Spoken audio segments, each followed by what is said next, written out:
So rather than my normal PM update or my operations update, because there's not really a lot going on in either of those fronts, I'm going to talk about what I think the Russians are going to try and do over the next couple weeks in order to secure the Donetsk and Luhansk Donbass area. And these states actually kind of go further out than this. It's just this right here is or Oblast is what those are. This is where the separatist fighters broke away from Ukraine. Ukraine doesn't see this as a breakaway republic. They see it as terrorist organizations.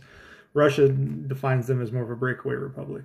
So in recent days, what the Russians have tried to do, I've already talked about this, is they're trying to reinforce from their Kyiv effort, and they're trying to reinforce upwards from Crimea to prepare for fighting in what's called the Joint Forces Operations area. This is bubble right here, and it also includes some of this area over here. I just didn't want to draw all over it.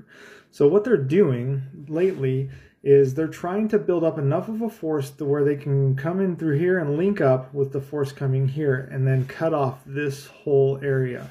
So what the Russians have done in the last 24 hours is they've conducted what the military calls a reconnaissance in force, and they did this right here. Basically, the Russians are trying to probe the lines of the Ukrainians, and since 2014, what this looks like in here is just basically essentially World War I trench warfare.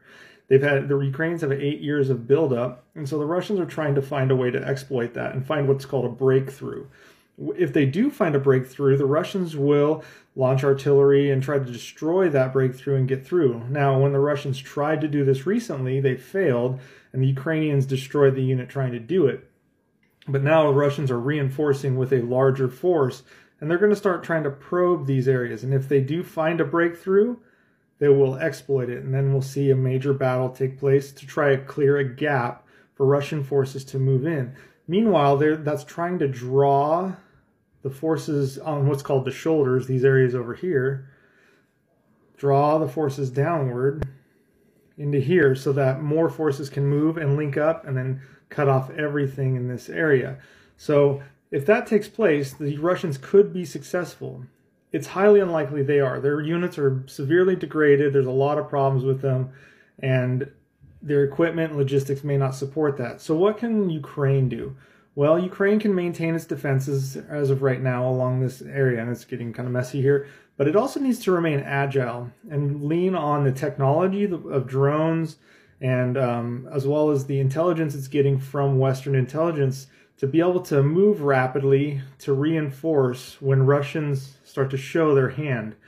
And if they can do that, I think the Ukrainians can win the day. And that's what I think is going to try and take place.